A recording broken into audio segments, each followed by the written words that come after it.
देखिए, आज हम कक्षा 10वीं का इतिहास विषय में जो हमारा चैप्टर था, यूरोप में राष्ट्रवाद का उदय, हम प्रश्न उत्तर कर रहे थे। तो आज हम जो प्रश्न लेकर आए हैं वह है, अपने शासन वाले क्षेत्रों में शासन व्यवस्था को ज़्यादा कुशल बनाने के लिए नेपोलियन ने क्या बदलाव किए थे, ये प्रश्न पूछ रहा है। देखिए, नेपोलियन बोनापार्ट की बात कर रही है। तो नेपोलियन बोनापार्ट क्या था? फ्रांस का पहले तो वो सेनापति था। फ्रांस की क्रांति हुई, उसके बाद वहाँ का वो एक तानाशाही शासक बना वो नेपोलियन बोनापार्ट। तो वो क्या किया, लगभग आधे यूरोप को जीत लिया था। उसकी इच्छा थी कि हम पूरे यूरोप को हम जीत लें, पर वो आधे यूरोप को जीत पाया था। मैंने आधा फ्रांस पे तो शासन था ही उसका, जर्मनी वगैरह पे, बेल्जियम हो गया, हॉलैंड हो गया, इन सारे क्षेत्रों पे भी इनका शासन था। तो उन्होंने क्या किया कि जब अपने शासन अपने हाथ में आया तो वो अपने शासन वाला जो भी क्षेत्र था वहाँ पे शासन व्यवस्था अच्छा से चले, उसके लिए वो क्या क्या प्रयास किया उसके बारे में हमको जानना है। तो देखिए, उन्होंने बहुत अच्छा प्रयास किया था। हालांकि देखिए, वो एक तानाशाही शासक था, प्रजातंत्र वहाँ पे थी नहीं, तानाशाही शासक था। लेकिन उन्होंने फिर भी बहुत सारे ऐसे कुछ सुधार किए थे जो हम उसको याद रखते हैं और इतिहास का एक विषय है, बन जाता है कि उनके सुधार बहुत अच्छे थे। जैसे देखिए, उनके जो सुधार थी वो 1804 में आई थी। तो इसीलिए 1804 का नागरिक संहिता, इंग्लिश में सिविल कोड भी इनको बोला जाता है, या फिर नेपोलियन की संहिता बोली जाती है। ठीक है, तो नेपोलियन की संहिता कब आई थी? 1804 में आई थी। उसको नागरिक संहिता या नेपोलियन की संहिता या सिविल कोड के नाम से भी जाना जाता है। तो देखिए, हम इसका प्रश्न का उत्तर करेंगे तो लिखेंगे, अपने शासन वाले क्षेत्रों में शासन व्यवस्था को ज़्यादा कुशल बनाने के लिए नेपोलियन ने अनेक बदलाव किए थे, जिसे 1804 का नागरिक संहिता या नेपोलियन संहिता के नाम से जाना जाता है, जो निम्न प्रकार है। ऐसे करके लिखेंगे हम। तो पहला देखिए, उन्होंने क्या किया था, विशेष अधिकार की समाप्ति कर दी थी उन्होंने। विशेष अधिकार, फ्रांस में क्या था, 3 वर्ग में लोग बटे हुए थे, समाज वहाँ 3 वर्ग में बटा हुआ था, पादरी वर्ग, कुलीन वर्ग और जनसाधारण था। जनसाधारण तृतीय स्टेट का, उसमें किसान, मजदूर, ये सारे लोग आते थे। और पादरी वर्ग और जो कुलीन वर्ग के लोग थे, उन दोनों वर्गों में क्या होता था कि विशेष अधिकार उनको मिला हुआ था। उनको किसी प्रकार का कर देना नहीं पड़ता था, वो सारा छूट था। और जो तीसरे स्टेट के लोग थे, किसान, मजदूर, ये सब, इनको बहुत सारे कर देना पड़ता था। तो ये विशेष अधिकार था पादरी वर्ग और कुलीन वर्ग को। तो पादरी वर्ग और कुलीन वर्ग को जो विशेष अधिकार था वो जन्म पर आधारित था, उसको क्या किया उन्होंने, समाप्त कर दिया नेपोलियन बोनापार्ट ने। फिर क्या किया उन्होंने, कानून के समझ सबकी बराबर है, मैंने कानून के सामने सबकी बराबर, जैसे अब भी है, कानून के सामने सब बराबर हैं। अगर कोई गलती करता है, अगर वो चाहे कोई भी पद पर हो, उच्च पद पर हो, चाहे किसी भी वर्ग का हो, किसी भी धर्म का हो, तो सजा उन्हीं को सेम होनी है। तो ये व्यवस्था नेपोलियन बोनापार्ट लेकर आया था।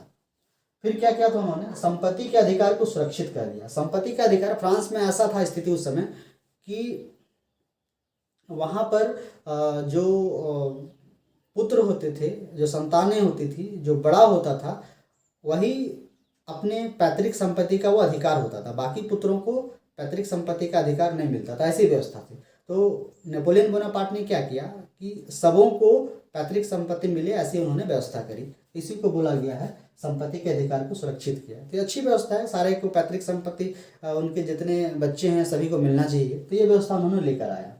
फिर क्या किया उन्होंने, सामंती व्यवस्था की समाप्ति कर दी। सामंती क्या है, देखिए, सामंत व्यवस्था या सामंती व्यवस्था, हम ऐसी व्यवस्था थी पहले, राजा महाराजा लोग क्या करते थे, समझिए ये छोटा राजा है, राजा महाराजा अपनी बहुत विशाल क्षेत्र को कैसे संभले, उसके लिए सामंत की वो नियुक्ति करते थे। सामंत एक किसी विशेष क्षेत्र का जो जमीन होता था वहाँ का वो मालिक होता था, ये छोटा राजा होता था, उसके पास अपनी सैनिक होती थी, किला होता था, सब कुछ जैसे राजा का होता था सेम उसका भी होता था, अपने सैन्य शक्ति वगैरह होती थी, वो कर वसूलता था और उसके बाद वो राजा को देता था।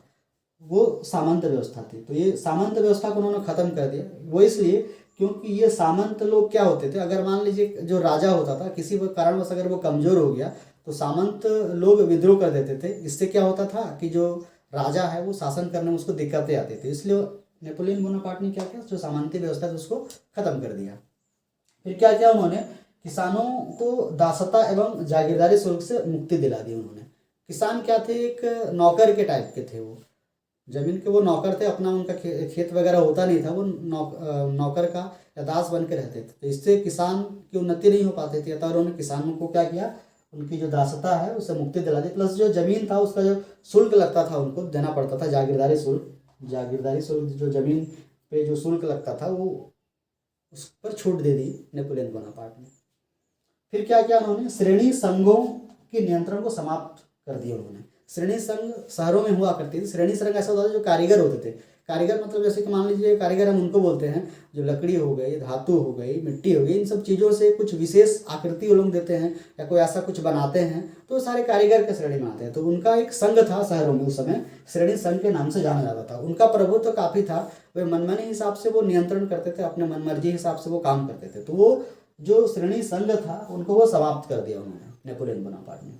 तो इससे क्या हुआ कि बाकी जो कारीगर थे उनको अपने हिसाब से काम करने का एक अच्छा अवसर प्रदान हुआ, नहीं तो इनके दबाव में उनको सही लाभ नहीं मिल पाता था, सही काम नहीं कर पाते थे। फिर क्या था देखिए, आर्थिक व सामाजिक स्वतंत्रता।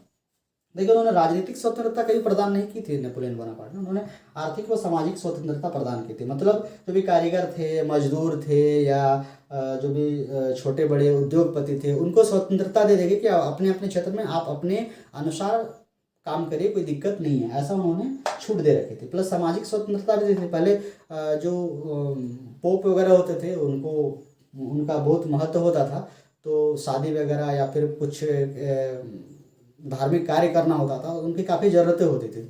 उस पर भी उन्होंने छूट ऐसे दे दी जैसे शादी विवाह वगैरह, शादी विवाह में आप सिविल जो शादी है वो आप कर सकते हैं, उसमें आपको पोप वगैरह की वैसे दरकार आपको ज़रूरत नहीं पड़ेगी, ऐसा उन्होंने व्यवस्था करी थी उन्होंने।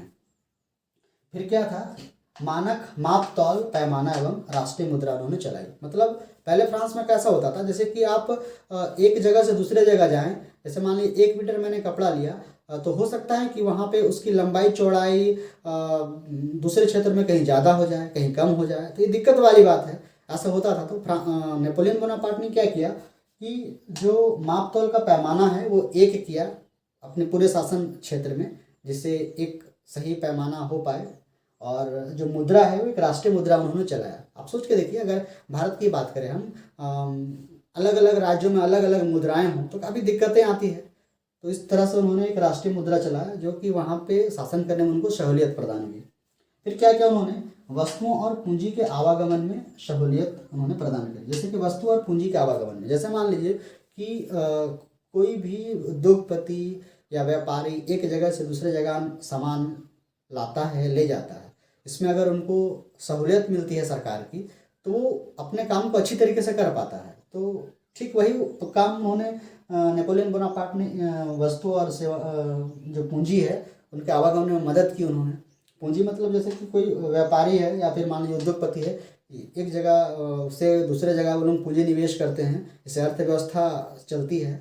आज के परिप्रेक्ष्य में भी हम देखें ना कि जैसे कि मान लीजिए किसी राज्य में अगर मान लीजिए वस्तुओं का आदान प्रदान करना होता है एक राज्य से दूसरे राज्य, एक देश से दूसरे देश, या फिर पूंजियों का आवागमन करना होता है, तो वहाँ पे जो सरकारें होती है महत्वपूर्ण भूमिका निभाती है। अगर वो वैसा माहौल तैयार करके नहीं देते हैं तो फिर जो वस्तु सेवा या फिर पूंजी इन सब का आवागमन सही से नहीं हो पाता है, जिससे अर्थव्यवस्था चौपट हो जाती है।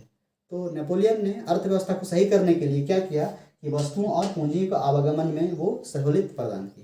तो इस तरह से ये महत्वपूर्ण जो कार्य है नेपोलियन बोनापार्ट ने अपने शासन व्यवस्था में, शासन व्यवस्था हम अच्छे से चला पाएँ इसके लिए उन्होंने सुधार किया। ठीक है, समझ में आ रहा है आपको।